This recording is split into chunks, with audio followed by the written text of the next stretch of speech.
thấu có sẽ tỏ thấu sao chứ chưa phê rồi đấy mua thì đàn tôi hian ama a hitia lom khat a lom ma kan ti kha khat to a khat chan nget don lo wa a nget don lo wangin ti hian kan then sang le ang pali kha ala ya ti hian kan tiang tiếng giật về tiếng xin về là ngài hiền môi trần trần trần a du hun hun a then san the ma se then san har chuan a khong tha lo ti lo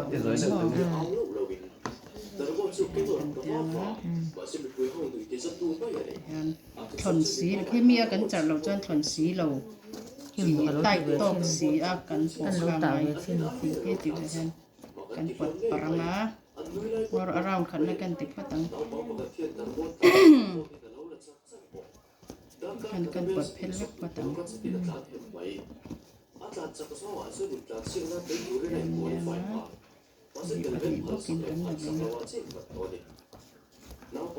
cái mấy mấy việc lắm mà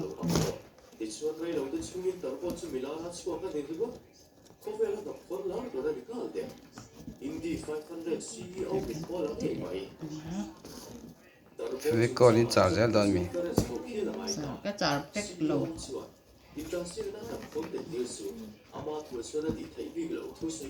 among lên rong khá tàu đó lẩu mua bóng ba quần ăn thì chuan à bóng ba là khá tầm vắc lẩu thì cả chuan mua à tiề khá lồng cân đủ à tiề khá mua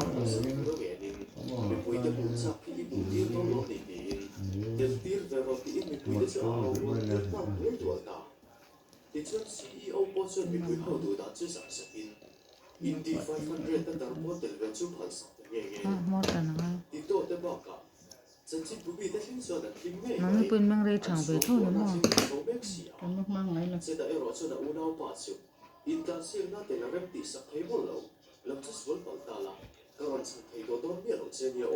khăn zoom dễ được mua dầm dễ là ngã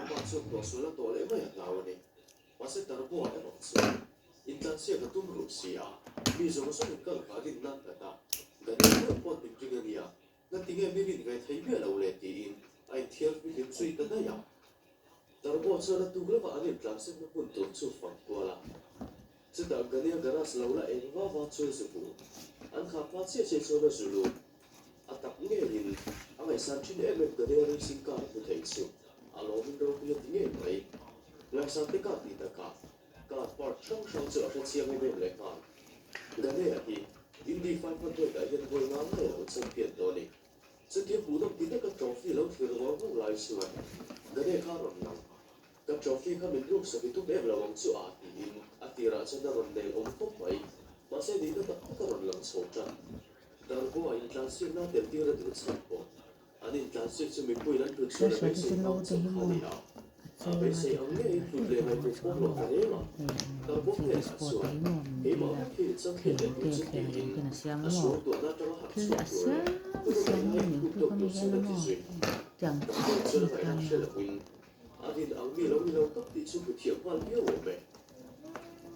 à phun mình tầm nó biết có tiếng cái mỏ xem một tí mẹ tiếng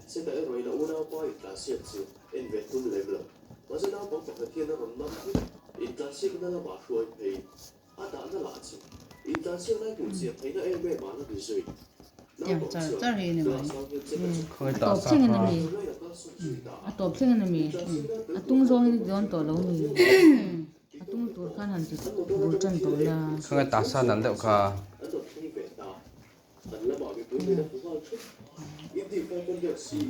thì ta ăn ta tiền hết chọc tao mấy đón mình có gì mà với con chả ra chân varnisin nói lẽ hầu với con liền chả ra varnis kan nói lẽ hầu rồi thì cho trắng thật em mình hiện không lúc tục rồi ngót để không mấy bọn sẽ ta chân bu để khá mấy bọn sẽ không em mình mà sẽ mấy thiệt đó rồi hay bà khát phê cho em tiệt tin tạ liền tục tin là chọn mấy đòn ta nè khiển đồ cho đến rồi training dễ luôn lắm á cần đâu chuyện dễ lăng chỗ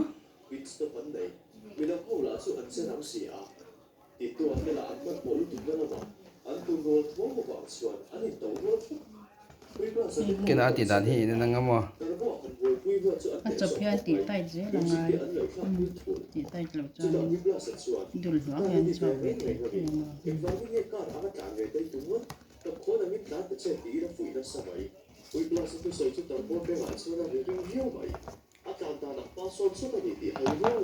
cái khăn atung sầu tu là khá khá là về bị quần lan thì tội đâu có thực ra sao rồi thì khá cái hành dầu sẽ cần qua tuần nhé còn mà lấy thì ấp chua tuần nha ngày tuần là thì có thể làm cái đó ai giờ nó mấy tuổi này không đấy nhưng mà vì ta thì sáng hà lỗ lỗ cái đó ăn tuổi đúng không anh dàn hoa này lâu hay mi ai té gì ai té gì mà sẽ cái quần hở cho nó sang thế vắt đòn rồi đúng không sang thế cái gì đó dầm nhẹ nhẹ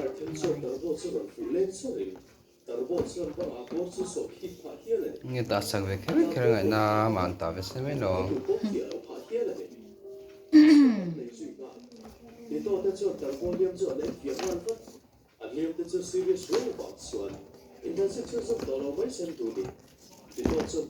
eh pakatin nga kalso tahan pahin at sa zonga ti kan pahin ikaltir ha abanga con cái tỷ lệ dễ thấy pakati kan nem tu gromo pen bom ma te pot halu to kalo pen bom to te pan sala ti kan nghe cái bom tuổi tới cái nó tàng a design ni bom tur te e tiang ri hot lo te po na ti theng a te ro khai na te thì ở khai nó cái xem đâu nó mò a khai na khai tu ne a khong ve ti thong lung thu bom tur te la ta don lo a khai na khama se zom thiam ma bangai ong ve lai me ra kha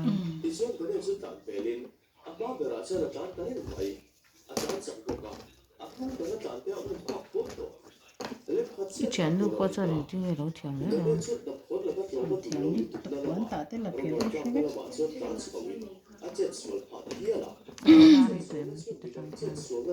sẽ phải pha nha mò sẽ phải nên làm mà thiệt rồi chẳng chứ phải đâu mà hay nó thiam đúng mà phải không nên chơi đi thì nhảy hàng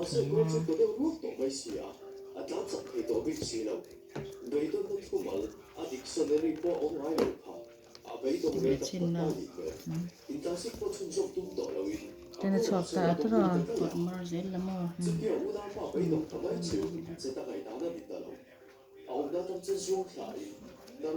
bộ mà ngâm bắt đầu quân hay tiền hay lại trong nhà nằm mà cần tiền là thì đấy sẽ nằm dịp được là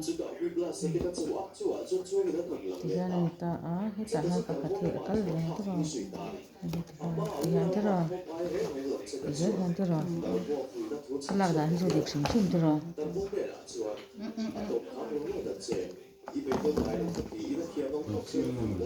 à thì cái lỗ thì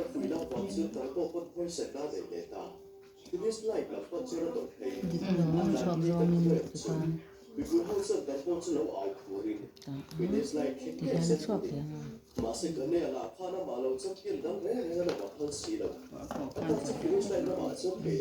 ai dòng ra rồi đi biển đó cho nó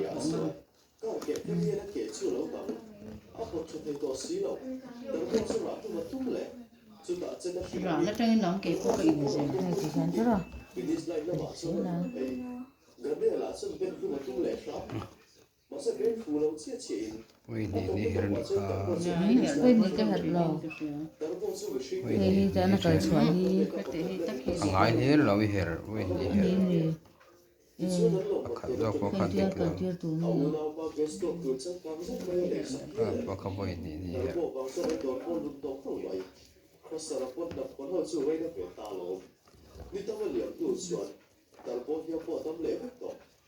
thì hết tiền hàng tủ cái hoa là nó cho nên hết tiền là cần nó mà hết anh có cần tập rồi eh ni her le nga la angai ni ka ti don sin thì hai mấy thế rồi hay thì sụt hay dọc tổ hay tại nhà cái lăng ấy thế là cái thằng hoàn đâu đúng không kan doi ni her ngal che la kha khán quật rồi quật nó đều rồi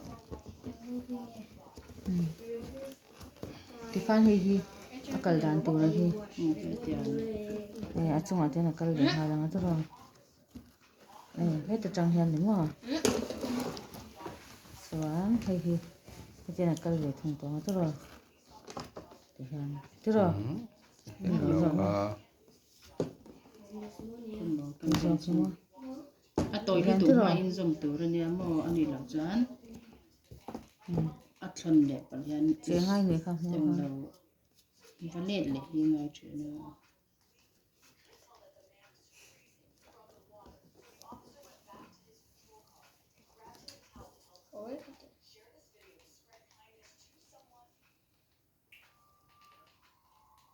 我不找人换这兄弟。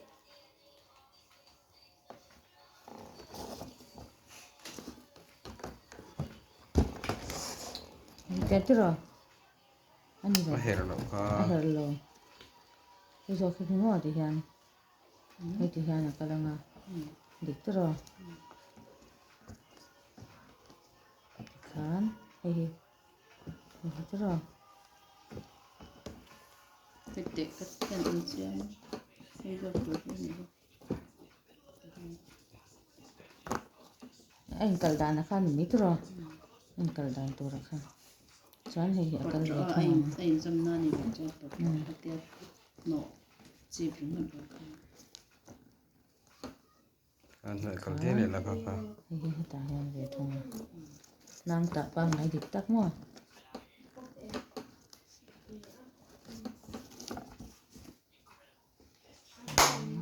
cái gì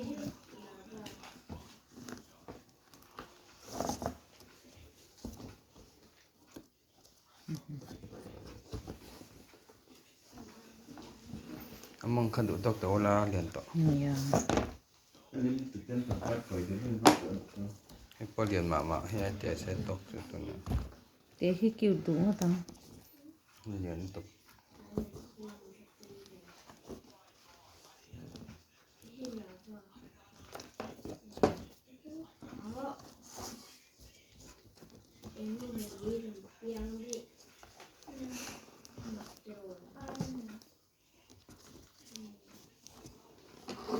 cái tập đơn này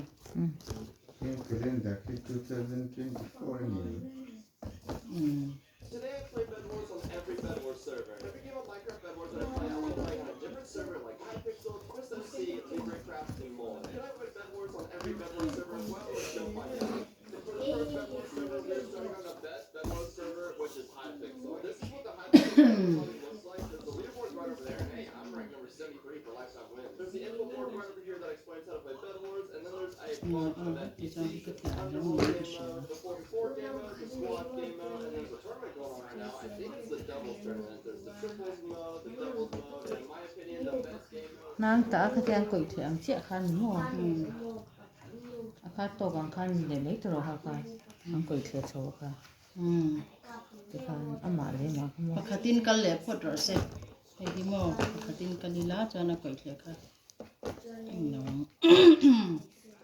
cái tin quật thật lẹp con hay mình xây tủ này hình bò ring hal tủ ring à bẩn tụi à bắn ring hal tủ ring bò à tổ nó pha à tổ nó tủ mà đúng không Every game we play in this video, we're going to be on a different server, and I'm already being rushed by white team. Oh gosh, so he's rushing the right way. I was hoping he rushed the wrong way. No, I'm going to go ahead and get this game defense complete. cái dạng là chân chính bùi hình để trên vào lại nhiều office về là son mình Okay, he's right here. He's in a hung up. ma lian nei trap thin nó đi là hoa khăn office à có để tủ ông fi sa chan nen nga lang lo mà ngay đâu à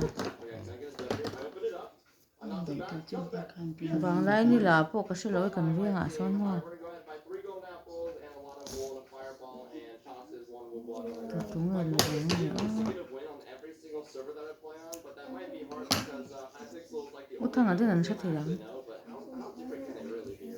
Alright, Red just to gray. Gray is Mình do chuyện nào không có chung nào. wait, I'm gonna use the fireball recipe base. I'm going over there. Bây giờ người ta chọn. No! No! No! Oh my god. Oh my god. Get the bed. Why does it take so long? Oh no, he's right here. What the? He's so laggy. Oh my god. What is that? One by Sharpness, Fry, a trap, and a heel pull. Oh my god. I am stacked. ô tế làm cá dùng là điện là điện There, and wait, where's this guy at? Did he leave the game? Oh, I got a free final. Let's go. I'm taking out white team, I'm taking out red team, and gray team, and there's literally only one guy left, which is blue team. And has he done anything recently? He's done got yellow. Oh, I gotta go this way. I gotta go this way. He's gonna wrap all the way around the map to try to get my bed. Is he not seeing me? Is he not even seeing? Oh, he just went to F5. He's went to F5. Come on. Come on. No. No. What the heck, bro? Dude, please God. off thở lên bé cả No, he's on zero. Alright, Cứ we're off not the gonna rope. buy iron armor, and we're gonna get all this stuff. Off the rope, I've literally off the rope. lost 6 gold and apples. He does something, near it on. I could have Ngon. iron armor. I would've won that fight if I did. Alright, Mr. Blue, you killed me Nó once. chân đầu You're ra not mà. gonna kill me again, dude. You will not. off the rope tu gì thôi thì lo Ê, inform về không bởi tèo và là Tôi không. thấy em muốn ta sợ cho nó mới hiểu rõ thì khăn cắn cái thơm chưa hiểu không Không được chứ à. ừ. Tàu thì tục như vậy dòng số vì tiền trẻ lại dễ là ngay. hay mình trên thì anh thì đó thì nó mua tôm đó cả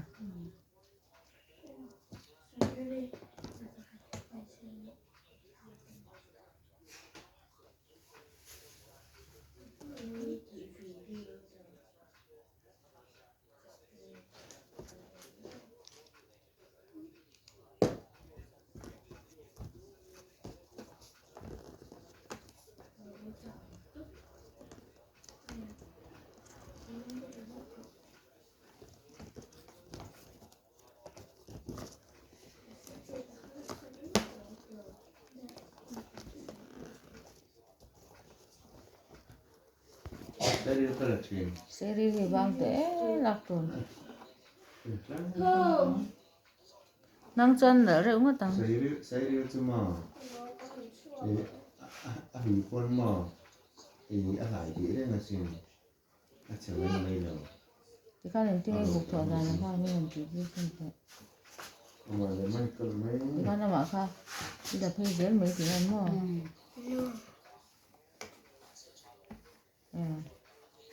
Saya cakap orang sini dia tu. Ini dia ni. cái số chuyện Saya mana kita sini dia. Cakap itu macam. Saya punya orang pun muda tu. Ini tu mana cái làm miếng thì cột mấy Có dấu mấy. nó mới nói Kalau saya kenapa aku pakai ini? cái tôi chưa một nào đấy tổng đi nào ông đang cho Saya pelit tu pun aku yang bini lo nak. à phải phải ipa hẳn sự thế đấy cái nó là hồมันnổi lên cái thì anh đi thôi chứ ra cái đập tổ số phát là khăn là sao một chút xong tổ tiếp sau cái tiếng đưa bắt lang em lang tiếng mấy khăn thì mấy lâu mình meri to thì khăn là cần số chặt chặt ra u kham em lang thì đây thì em mấy tia chụp lang ka hay em rồi hay bị liệt đàn anh hay dùng một tia em anh để em lang tia chụp lang ka thì to mấy thì em